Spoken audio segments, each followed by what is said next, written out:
Hey guys, if you want our help in setting up a personalized meal plan or a personalized training program, or both, we can actually do that online for you on our platform and get that done through website, Robin. Yep. So jump on www.lntonline.co.nz, sign up. We'll have the questionnaire, fill that out.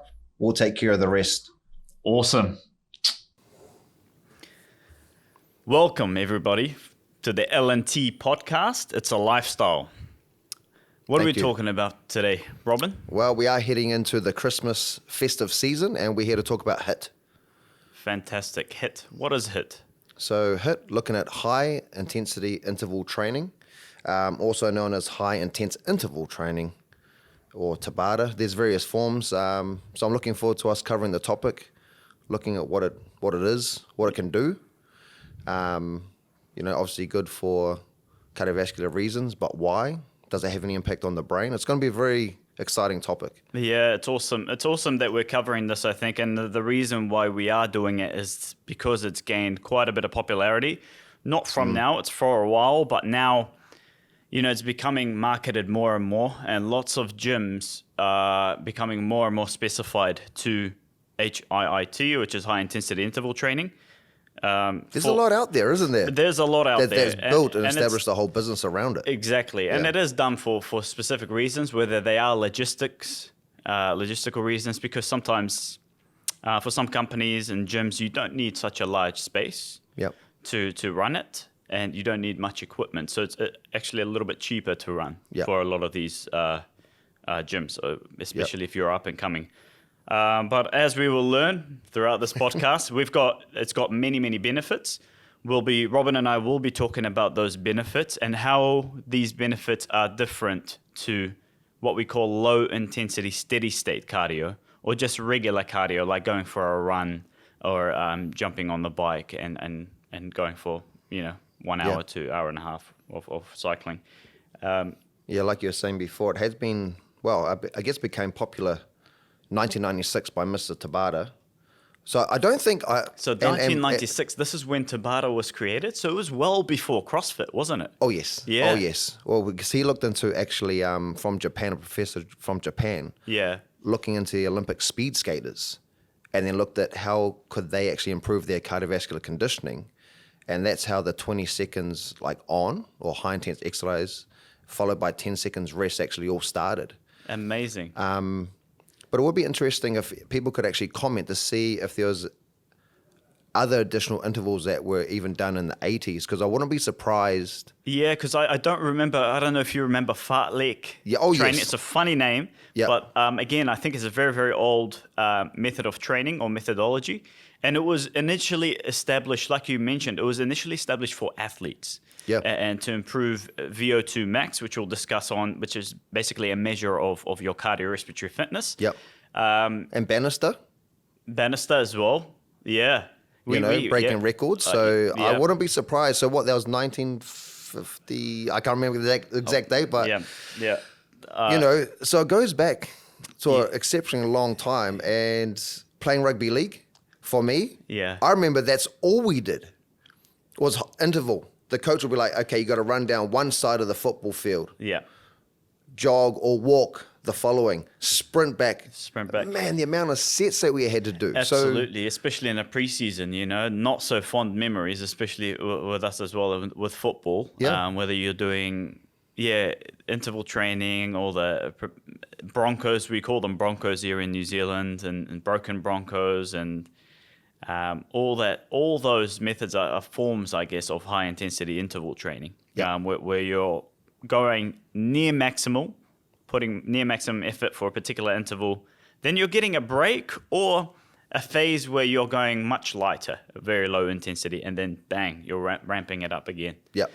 Anyone that's done it, your heart is popping out of your chest. It is. And I've experienced that, and that has been some of the most vigorous types of training I've ever done. Absolutely. And a lot of people say it's gained popularity because it's fun. I don't know. I don't find it so much fun myself. The feeling afterwards is liberating. It's very beautiful, but it's hard work, and you're having to really push yourself to close to the limit, I guess. I would say people should, if they're actually going to do it, use a heart rate monitor if possible, because I'm interested to see, do people actually reach enough intensity? Because I've done comparisons, which obviously we're going to get into later, but looking at like 70% versus 90%, but I wonder how many people actually are at 70% only, or not only, but at 70% or 80% and not actually reaching that 90% threshold or more. Yeah, I think that, what you want to reach with high intensity interval training is that bracket of 80 to 90. 80 sometimes even then for athletes who have been doing it for a while is a little bit low. So you're just pushing it up to that 90th percentile, and that's you're really pushing it there. Yeah. But again, there are quite a few risks involved as well and dangers with high intensity interval training, as opposed to doing low intensity, steady state cardio, that I think it's worth mentioning to people. Yeah. Or should we talk about the benefits and then you tell us? Definitely. Then inform us with the dangers, because you and I clearly know that there are some dangers to it. Exactly. Being from a physiotherapy background, we see this firsthand. And I think it's worth mentioning. And important to think about when you're structuring a high intensity interval program to any individual, is taking those calculations. I just wanted to indicate that for people that are looking to do sort of HIIT training, I guess if you're talking about like the dangers, there was a article that introduced that if you were to do HIIT training only 3 times a week for 27 minutes, you can actually get really good benefits. And I know that's going to lead into something you're going to talk about later. Yeah. But for people, I currently working with a few ladies in particular, and I'm not too sure why it's more ladies than guys, love HIIT training. But we're looking at doing it 5 to 6 times a week. And I know you're going to talk about this later, but for you out there, you can get away with 3 times a week at 27 minutes and still gain up to 14% increase in VO2 max capacity, which is the ability for your body to utilize oxygen. Absolutely. And not just that, you're actually reaping the majority of the benefits by doing it 3 times a week, and then increasing more so than that, especially to the average population. If you're going above that, that risk to reward ratio starts becoming skewed towards the risks. Yep. And we will go over the dangers and stuff and why that is, and especially with high intensity interval training. Yep. Yeah. And also the form, have you heard of high intensity functional training? I know, which is a common, I guess, brand marketing awareness, which we'll probably discuss later, but they have done comparisons, which I found interesting, how we spoke about running.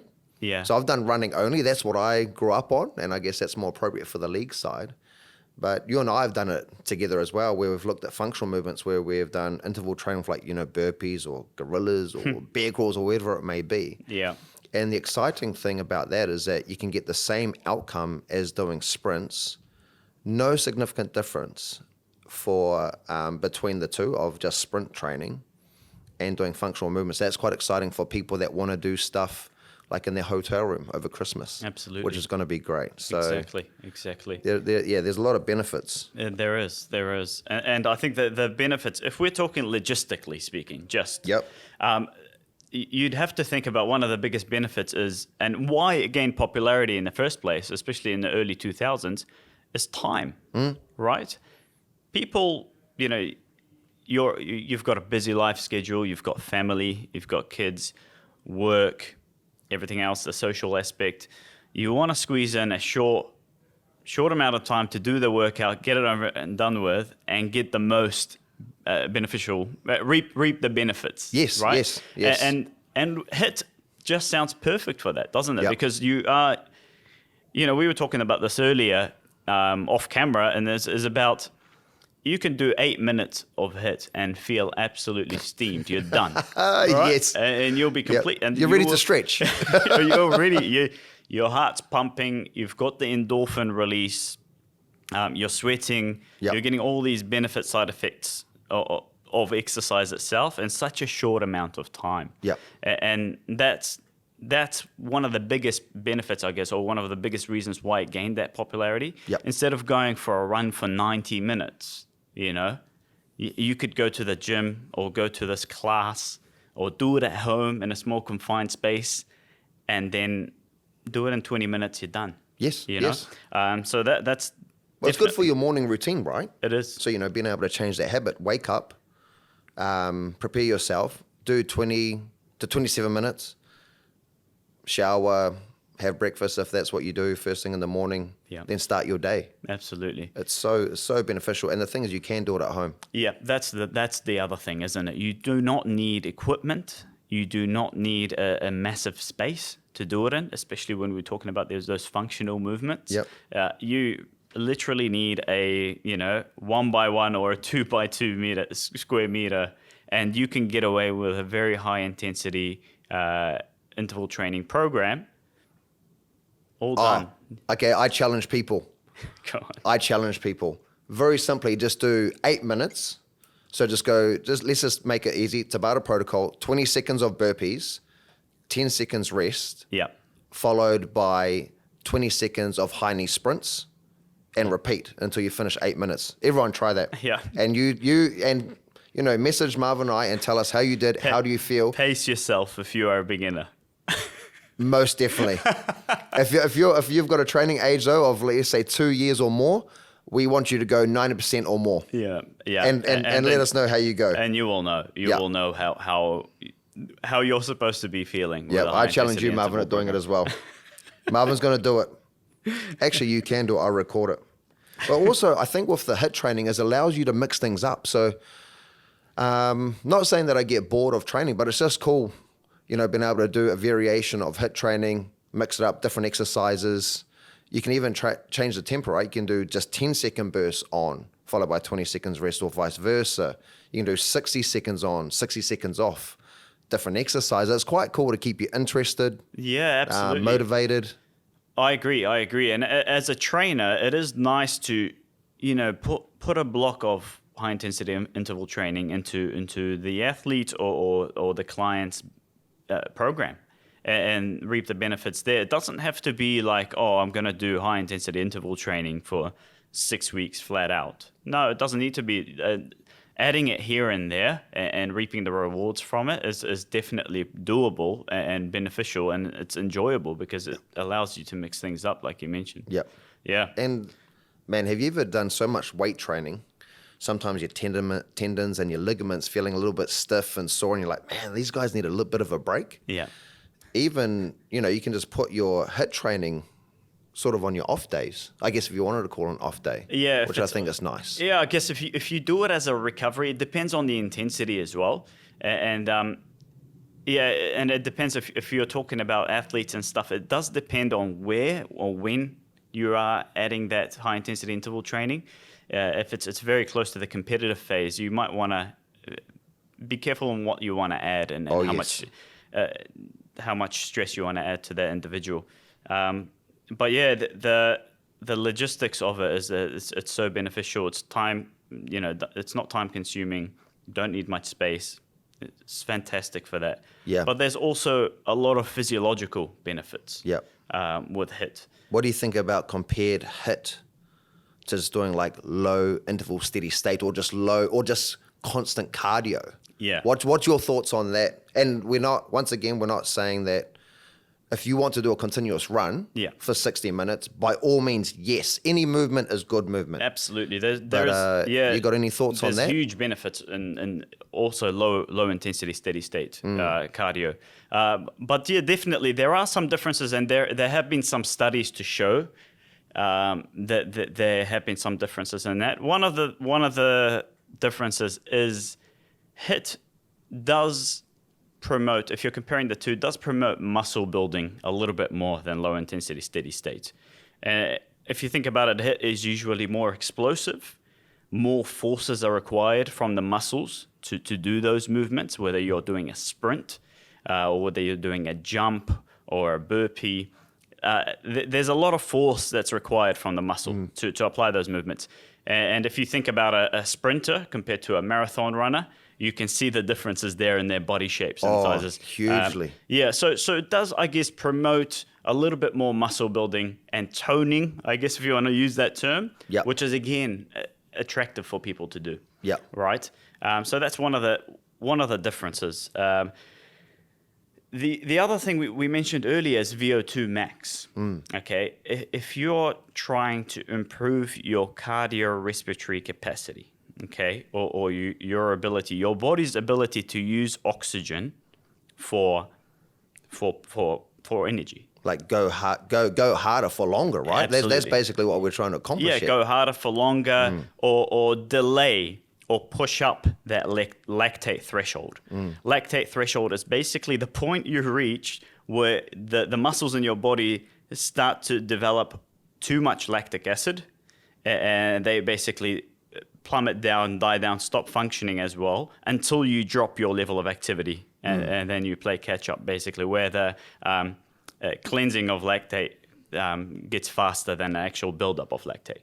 Once you pass the threshold, the buildup of lactate becomes a lot quicker than the cleansing, and there's that imbalance that makes you want to shudder, and that's why you feel that burn in the muscles. Yes, okay? And that is hard to push through, but definitely worthwhile. Yeah, definitely worthwhile. So it is definitely more beneficial if you're trying to develop, and like you mentioned with Tabata himself doing it with the skaters, very beneficial to develop their cardiorespiratory fitness and for them to be able to go longer and perform at a high level for a longer period of time. Yeah, because if you look at their positioning, speed skaters, right, the time and attention on their legs is for the duration of their event. So I think most of them is up to 2 minutes. Yeah. Man, that's some high intense work. So I can understand why they had to do that, basically HIIT training. Yeah, absolutely. Oh, and just to add, they actually did the HIIT training on an exercise cycle. I see. So it wasn't actually done speed skating. Yeah, which is great, right? Yeah, we so will still discuss the lower that. level. And also low impact as well, right? So we'll discuss as well the importance of that and how you want to structure it and program it, especially in relation to your sport or your field. And I always explain to people VO2 max is basically two parts of to that equation, right? You've got the ability for your lungs to diffuse the oxygen into the bloodstream and the speed and the efficiency in which it does that. And HIIT training improves that, so you're able to absorb the oxygen a lot quicker and more efficiently. And then on the other side, from the blood to the muscles, the ability for your muscles to drag and take in that oxygen from the blood, from the arteries into the muscles, also becomes a lot quicker and more efficient. So both ends of that equation become improved, and therefore you get that improvement in VO2 max. Yes, of course, you can improve VO2 max with low intensity steady state, depending how you're programming that. But research shows and studies show that with high intensity interval training, you can improve VO2 max a lot quicker and more effectively. Yeah. I think overall just being able to have, because we've worked with a lot of runners over the years, and this is also talking to different coaches, that they will actually incorporate both concepts into their training regime, which I think is actually fantastic for now endurance athletes incorporating the HIIT, because they are finding that benefit and they're actually getting faster. Yeah. They do. If you train slow, you'll be slow. Absolutely. Yeah, train fast, be fast. And even if you're looking at marathon runners, and you can see Eliud Kipchoge, the record breaker, he incorporates, or his trainers incorporate high intensity interval training in his programs. Yeah. So just to show you, it's not just for a specific population, but it can be fitted into a different population, given that it is personalized. Yeah. Okay. And that's a big point that we need to make. So definitely seek advice. Absolutely. Definitely seek advice. Absolutely, especially with high intensity interval training. Further research showing, compared to low intensity steady state, there is a reduced level of LDL, or low density lipoprotein cholesterol, which is the bad, and an increase of HDL more effectively and more efficiently than cardio itself, or low intensity steady state, which is interesting, I found. That the research Further research needs to be conducted in that area, but there have been meta-analyses to show that that is the case. Well, that's all the training in the pulmonary ward, right? So you and I have both worked in hospitals previously. Yeah. And then ran these pulmonary wards, and that's what all the training was. So if somebody had some form of cardiovascular surgery or putting a stent in to obviously help the heart and oxygenate the heart itself. Yeah. All the rehab afterwards was stations, 6 to 8 stations, depending on how many people, and it was, up to 60 seconds at each station. Now, we're going back a few years ago, and at that time, I wasn't as well educated as I am now. Yeah. But I was actually quite shocked that we were taking post-operative heart patients into HIIT training. Yeah. Blew my mind, but then talking to the educator about it, it made perfect sense. And we monitored them, used a Borg scale, which basically okay, how hard are they going? And we kept these people safe. And within 6 to 8 weeks, they were better than their baseline. Yeah. And I couldn't give you a percentage, but it was quite dramatic. Yeah. But then they would go back home into the community, easy to walk up and down stairs. So you've already covered about how it actually can develop power and build muscle mass. So they were much safer. So and this is cardiac patients. It is, and it's cardiac. Interesting you mentioned that because I did read a specific article on CAD or coronary artery disease and other heart diseases, and they actually compared the two, low intensity steady state as opposed to high intensity or HIIT workouts. Oh, right? Yes. So they measured. One of the key measures also was actually the risks involved with it. Interestingly enough, like you mentioned, if you are monitoring it and there's professionals around you and you're looking at your oxygen saturation and all those levels and keeping tabs on everything, the risks were actually exactly the same. There was no difference, which is fantastic to hear. And the benefits of high-intensity interval training were actually a little bit better than that of, and that was statistically significant. The reason thought out to be was the extra stress laid out on the blood vessels and on specifically the epithelial lining of the blood vessels, which helps, obviously. The healthier the epithelial lining, the more you can help the promotion or the production of nitric oxide, which is, as you know, it's a vasodilator. So you're dilating the blood vessels, and especially if you're thinking of coronary artery disease or heart disease in general, if you're getting narrow or stenosis or narrowing of those blood vessels and getting healthy epithelial lining, more nitric oxide production, vasodilation, that's thought out to be more beneficial because of the actual stress that's laid out on those vessels. So very, very interesting findings there. Yeah, and that's why they have nitric oxide and bloody pre-workout, right? Because everybody wants to get a bigger pump, oxygenate every cell in your body. Yep, absolutely. So, but being able to naturally do it from HIIT, fantastic. Improving blood flow. And for you guys out there, improving blood flow down there, not a bad thing either. I don't... Not a bad thing either. Do your HIIT. Do your HIIT, okay? Yes.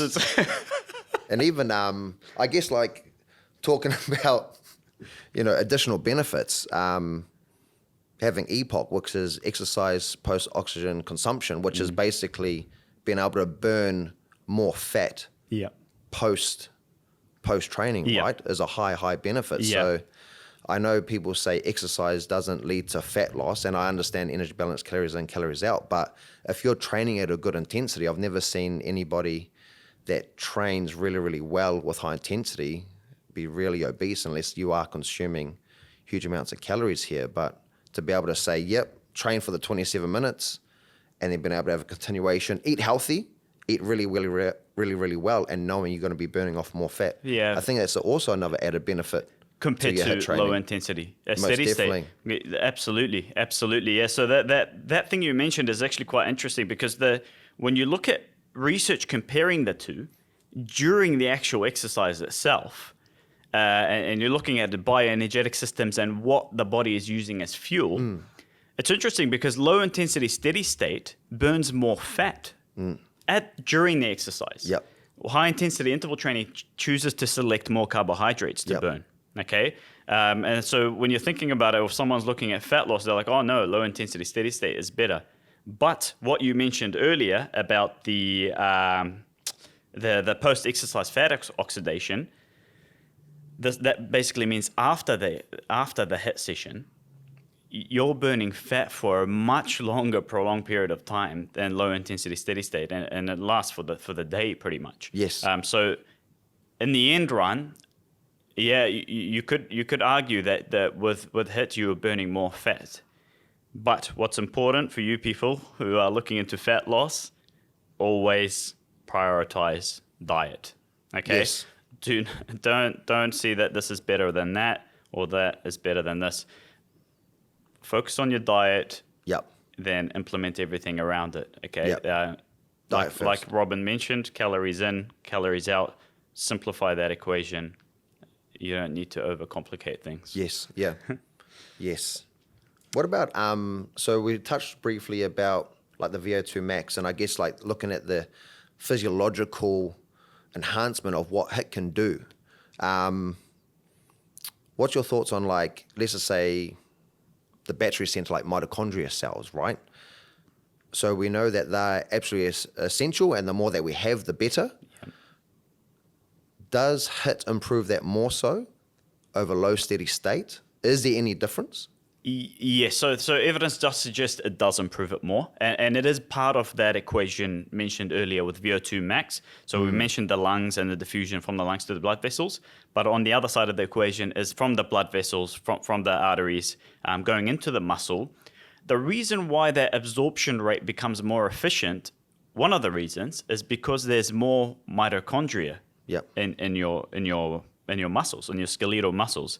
It's a process called mitochondrial biogenesis, which is fancy name of calling you're creating more mitochondria in your system.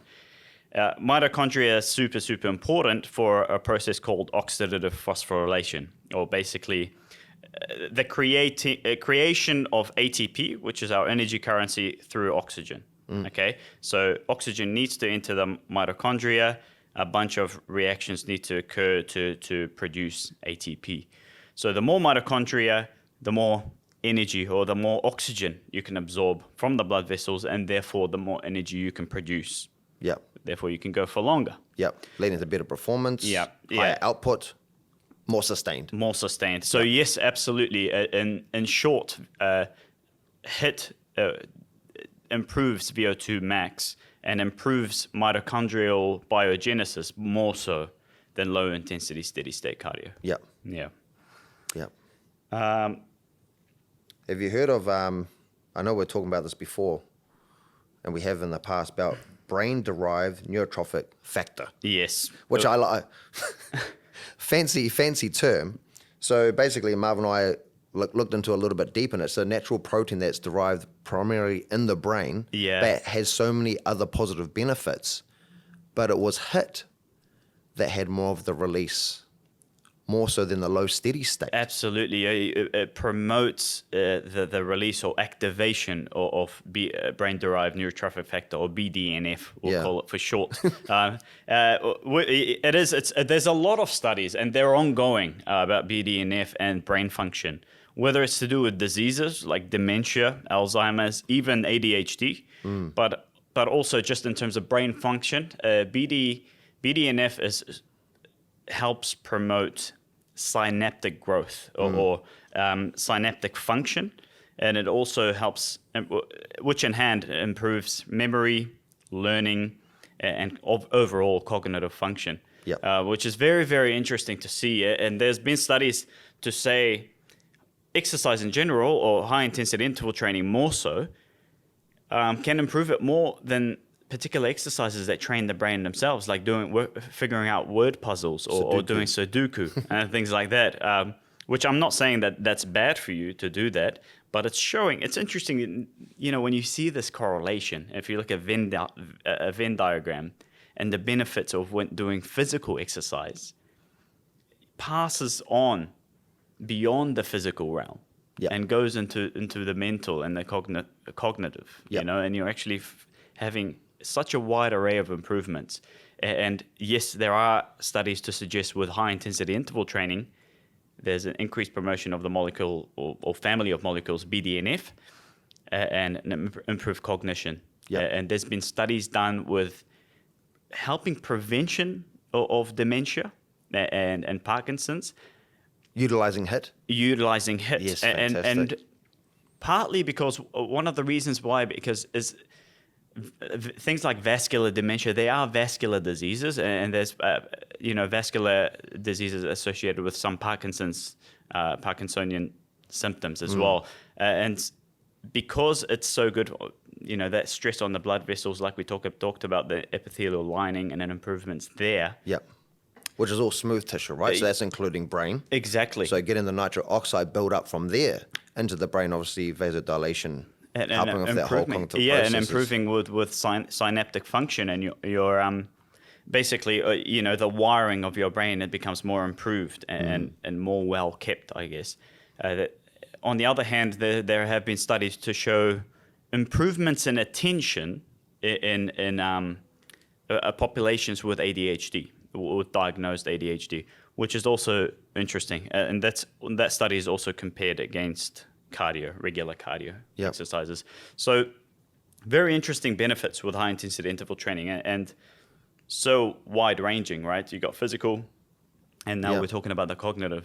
Yeah, I was trying to look into what sort of protocols would be beneficial for people when it's looking at cognitive function, right? So I found not too long ago, 2015.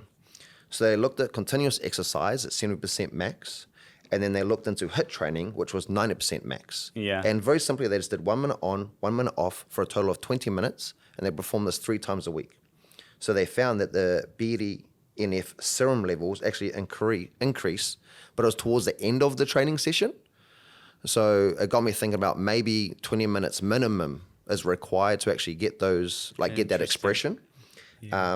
And then in addition to that, they asked then the population what they preferred more. 73% of the population preferred HIIT training over low steady state. So we can find that people actually do enjoy it a whole lot more. But like what you're talking about, it actually correlates back to intensity, which is very, very important. The neurogenesis had an increase, which you already spoke about. Increase in synaptic function. So basically the neurons been able to signal to each other saying, let's perform, guys. And then, what you're talking about, the improvements in learning and memory. So I think for people, and trial it for maybe a 6-week block, is do HIIT training 90% of max capacity. So wear a heart rate monitor, a minute on, minute off for 20 minutes, 3 times a week, and see how you feel. Maybe good if you got busy at work, got exams coming up, university, whatever means that you've got to retain information. That's amazing. That's really, really nice. So it's not too long ago, Yeah, it's really cool that you mentioned it. And guys, it's high. It's in the name. It's high intensity for a reason. Yeah. If you have to push yourself to some degree, and of course, if you're a beginner, we always advise you to start small and get a professional to have a look at you. Definitely get medical clearance for this training. 100%, 100%.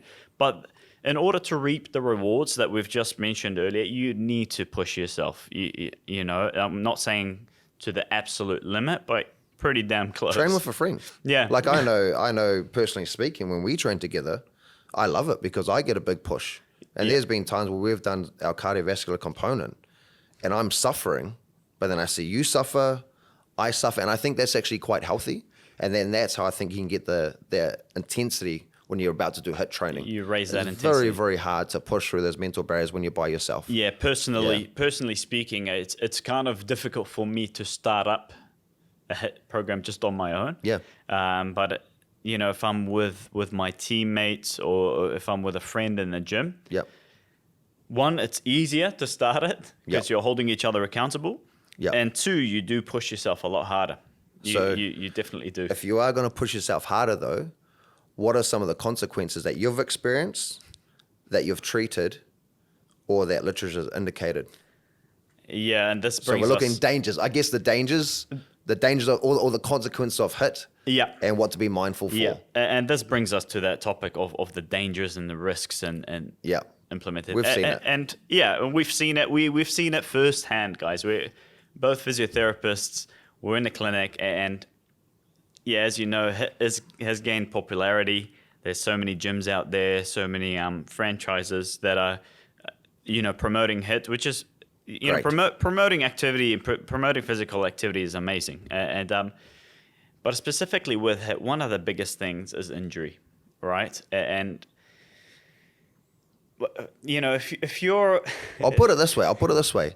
If you get an untrained individual that has never done repetitions of lifting and done it well, and then you expect them to do a, let's say, jumping alternating lunge, which some people will say that's a simple exercise, which is not very challenging, and their mechanics are moving poorly, the likelihood of a knee injury, hip injury, even an ankle injury is really, really high. Yes, and it's actually, there is especially ankle and knee with HIIT. The injuries in those two locations are very, very prominent. And there's not only anecdotal research that us have seen to say that, but there's also research to show. You could go to ACC, to be honest, and you could get some stats on mechanisms of injury, and you'll be able to see that. So. And you can see that. And not only that, it's if you've got incorrect movement patterns from the beginning, okay, doing HIIT, high intensity movements, which some of the, like alternating jumping lunges or even burpees, they're explosive movements. So you're not only risking injury, but you are actually feeding that imbalance. You're helping the imbalance you're strengthening the imbalance. You're helping it become worse and worse. And that can lead to bad movement patterns. Again, injuries. Doesn't have to be acute. A lot of people think, you're going to, pop your ACL or fully fold your ankle in half. Yes, that can happen. That's a risk. But there's also chronic issues related to it, chronic injuries, because of constant wear and tear. If you're sitting in the office all the time, your hamstrings are short, your hip flexors are tight. You get up, you've got a 45-minute session of high intensity where you're expected to perform yes, you do a warm-up, and some warm-ups are almost a joke, let's be real. And then you're jumping in and doing very explosive movements. Something has to give way. And if you're putting extra, stress on your lumbar spine, on the facet joints, with that anterior tilt of the hip, that's going to cause possibility of not just acute but chronic injuries that are going to put you off for a while. And then it's not one site of injury, because the whole body moves as a whole kinetic chain, right? Then we're seeing right shoulder, left hip, left knee, right ankle. But people are aware that some niggles have occurred. So it's very important that you guys get checked out first. I would just advise people, obviously Marvin and I from today are very into HIIT. There's so many benefits that we've already gone over. So I guess our take-home message would be, get your form sorted, get a professional look at it, make sure you're doing things are correct, and then you'll be able to be safe. So Marvin and I can do HIIT. We can do it 2-3 times a week and not get injured. But then if you look at our movement patterns, it's very, very good form, but it's been practiced over years. So make sure your form is good, reduce the mechanical breakdown. That's going to lead to an injury. Absolutely. And even if we're talking about, even if I was training an athlete, the movements usually found in HIIT, which are high intensity, explosive, or what we call plyometric movements, even for a top athlete, they don't come in early during that periodization period of the program. They come in a lot later, after stages of priming, after stages of what we call anatomical adaptation, where we make sure the athlete's tissue, whether it's muscular tissue, the ligaments, the joints, the capsules, tendons, everything is adapting to specific loads. And these are done in a controlled environment, and it can take up to, whatever it may take, depending on an athlete, up to 12 weeks of priming, building, hypertrophy, strength. And then we jump into what we call power production. And some of these plyometrics found in HIIT, we do the same in power. This is where the risk comes in, guys, because you're getting the average desk worker or someone who does enjoy the gym but is not a regular goer, and jumping into these high-intensity trainings, you can see it's going to go wayward very, very quickly, because it happens to athletes, let alone to come in here, you know? And it's fun. This is another big benefits of HIIT is, like, you get to train like your athletic idols that you see, you know, this guy's doing a crazy box jump. Man, look at this broad jump this guy's doing. Yep. You get to train like them, but you have to understand these athletes, what you see on social media and stuff is only that last bit, that beautiful part. You don't see all the work that's been done, one, to prevent and mitigate the risk of injury, and two, to make sure that they're doing it with the correct biomechanics and form. Yep. And this is why we're seeing so many injuries. And as physiotherapists, let's be real, they're keeping us busy. Yes. Well, and in addition to what you just said, is they are under recovering. So you're getting people, and we understand about how people want to get fit, get in shape. And while we're talking about getting in shape, in addition to that, there hasn't been too much literature that has indicated that HIIT training will actually cause the toning or the muscle building that people want. That's a whole nother thing. So, but people are doing HIIT, 5-6 times a week. Yeah. However, if you're not recovering well, if you're not got optimal nutrition, you're not sleeping well, and like you just suggested that you got poor form, uneven loading, mechanical disturbances and imbalances, you're going to get injured. So that's a really big, I guess, the under recovering is something that you want to tackle straight away. Yeah.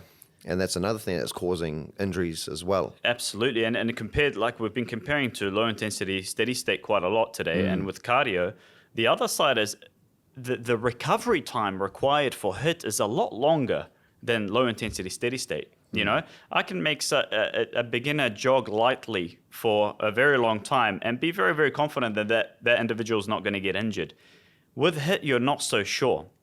That's one thing. The other thing, it's quite fatigue inducing, so the recovery time is going to take longer. And these guys are doing it 5 to 6 days a week, which you might think is a lot, but it's actually very common. We see it quite a lot. Hugely. And you're not allowing that tissue. You're training like an athlete, but you're not recovering like one. Yeah. Because not even athletes, I wouldn't give an athlete over 3 days a week of high intensity interval training. I'd periodize it. For that, the main thing is to mitigate injury. Yep. Okay. And same, it doesn't have to be for an athlete, but just a regular gym goer, or I forgot one of my clients. In order to get the best results, and if you're thinking about in a year span, how you want to program it, you don't want to train HIIT for 2 months, get injured for a month, you're demotivated for 2 weeks, then you get back into it, you're slightly deconditioned, you train for a month, you get injured for another 3 weeks. And by the end of the year, you've had, 5 to 6 months of solid training, and you've missed out on half the year. The idea is to prime yourself, build it up. Yes, it might take a little bit more time, but in the long run, over a year's time, the results are going to be way, way better than just going bang, bang, bang all the time and risking injuries. Yeah. But thanks to different marketing approaches, you can get a good buy-in from people. You can. From marketing. And it looks like I said, it looks beautiful because you get to train like the athletes that you watch on TV. Yeah. And it's very, very attractive. But just to think, a jump, a solid jump, whether you're doing a jump on the floor or a burpee, then coming up and jumping down. If we look at the ground force reaction, it's anywhere from 2 times What is that? What? Hold on. So this is the ground, the table, and I drop my pen. And you drop your pen. It's how much, it's your body weight times the momentum that's driving you into the ground added together, right? Because if you're jumping and you jump down, say you weigh 80 kgs and you jump and you land, it's not 80 kgs of force that you're having to react, the ground's having to react against you. It's a lot more than that because there's momentum that's driving you through that, right? Yeah. And the ground force reaction of a jump, depending on how explosive you are, is anywhere from 2 to 5 times. It's sometimes even higher with specific, like a depth jump, for example. But 2 to 5 times your body weight. That's something insane. It's a lot on the joints. It's a lot on the ligaments, a lot on the tendons, right, to stabilize. If you're 80 kgs, that's up to 400 kgs of force going through those joints. And this is why we prime our athletes for those movements because even our Gen Pop, right? You and I are very good at doing that. Like that's what we've create mentioning. patience. If you want to train like an athlete, do the extra work as well, just to prevent the injury and also try to get the most out of it. And try to get the best results, whether it's fat loss, whether it's performance, toning, looking better, or health feeling in general. better. And And that's really, really important. So I thought I'd mention that ground force reaction just to let you know how much stress is going through that ankle, that knee, that hip, the back, with those movements. And now imagine with incorrect biomechanics, something's giving way. Well, this might be some comfort for people, is that a lot of literature that Marvin and I have gone through is that if you're doing HIIT training, and this is most HIIT training, around the 20 to 30 minute mark, if you're performing that 3 times a week, is equivalent as increasing your fitness levels of doing low steady state or continuous aerobic training 5 times a week. So then my question would be to people out there, you don't need to do the 4 to 5 times a week. You can do the 3 and then do your strength training on top of that. Beautiful. And that's going to decrease and mitigate your injury rate, so you can stay in the game for a lot longer. Beautiful said. Well said. Yeah, mix it up. Do not be too stuck within one particular form of training. Be more functional than that. Utilize when you're recovering from HIIT, which requires sometimes well over a day to recover the stresses that are implied on your body. Do strength training.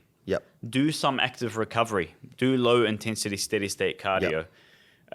If you are programming that high intensity work, maximum 3 days a week, you're going to reap great benefits with a lot less risk of injury.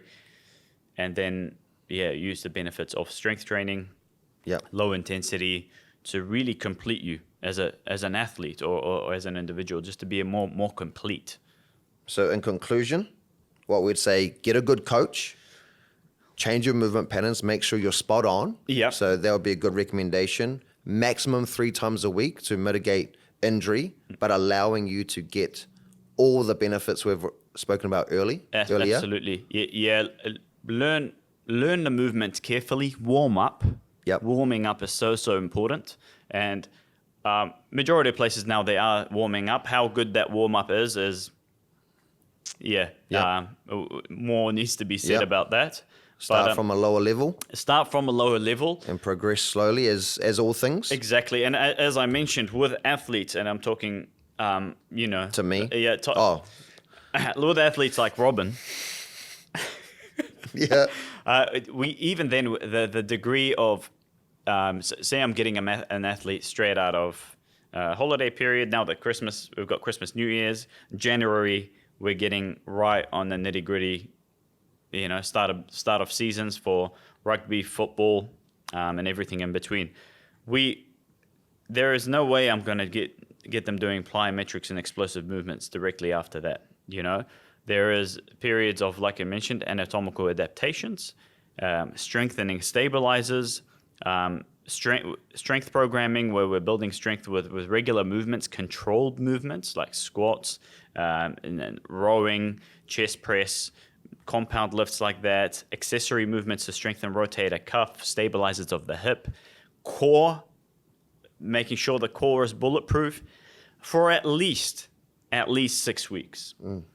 And then we can start making more specific, sport-specific movements and building towards that. And I'm speaking about athletes, but this covers everyone along the spectrum, okay? Because if you're doing HIIT, you are taking some of the training methodologies that we use for athletes. So this needs to be taken into consideration. And what we look at with athletes is we need to understand the demands of their sport if we want to specify HIIT training.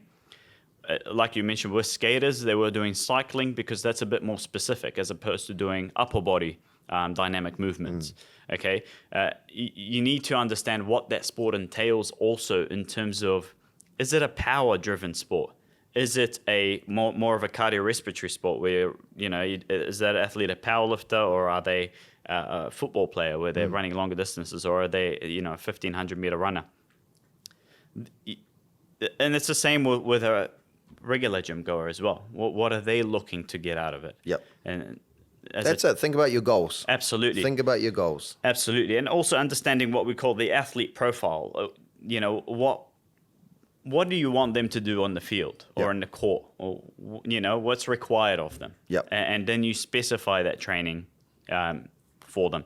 That's why it's so important to get especially with HIIT, to get a professional to personalize that training program for you, Make sure there's warm-ups involved. And a good degree of priming. Yep. And recovery. And recovery. Yeah. Huge. So make sure you guys are, well, if you're sticking to 3 times a week, you're going to get adequate recovery. Absolutely. Yep. Absolutely. There's variations to every move. For those people who love those classes, they're doing them with friends. We're not saying stop completely, but there are variations to every move you do. You know, there's a burpee that can be quite explosive, and there's a burpee that you can do with lower impact or lower ground force reaction, as we mentioned earlier. Yep. So choosing those variations as a beginner especially, getting used to those movements, slowing it down, your heart's going to be pumping. It's you know, if you're a beginner, your heart's going to be pumping with those movements, depending on how quick you do them. Same as jumps. Alternating jumping lunges, you can use alternating lunges and just doing them at a decent tempo. I think that's a nice tip to give to people initially starting out. So always, hopefully your trainer is offering that option. That's a little bit. Well, we are. Yeah, we are starting to do it, because the reason why we started to do HIIT training is because, one, it's popular. 2, we don't think it's been done very well and very safe for people to do. So I think not to the masses. Because I'm sure there's some people that are doing exceptionally well, but not to the masses. Well, not that's what the we're thing. seeing. It's a class. It's a big class it's a group of people that come together in these classes, and there is 2 trainers, sometimes maybe even 1. It's very difficult to be like, just make sure you're hinging at the hips and you're getting a little bit too much lumbar flexion on this jump and stuff like that. To one individual at a time. Everyone goes. The music is blasting. It's a good time to get an endorphin release, but also you're risking injuries, both acute and chronic. Yep. Yeah. Yep. I feel like we've covered all bases. I feel like yeah. So fantastic. Overall, there's many benefits to HIIT, but also bear in mind that there is risks of injury, and you're looking at longevity, and you're looking to last throughout the whole year without keeping us physios too busy. So we can keep doing podcasts for you. Exactly. But enjoy the HIIT training, be safe. Yeah. Recover well. Recover well. And this will be the last podcast of the year for us. So for you and your families, for everyone who's supported us, Merry Christmas. And Happy New Year. Peace out.